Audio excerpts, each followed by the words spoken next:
మహాభారతం అనుశాసన పర్వంలో చెప్పాడు. పార్వతి నేనేం ఉత్తినే చేతకాని వాడనై ఉండలేదు.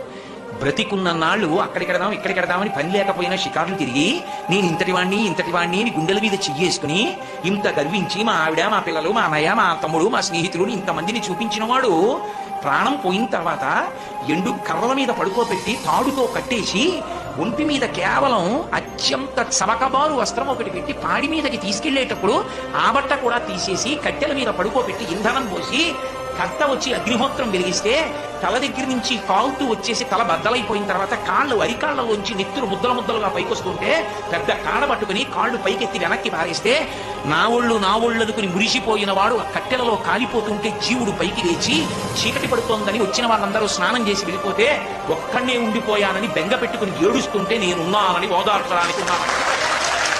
నేను లేకపోతే చచ్చిన వాడు చస్తాడు పార్వతి అందుకున్నానన్నాడు. అది ఆయన ఔదార్యం.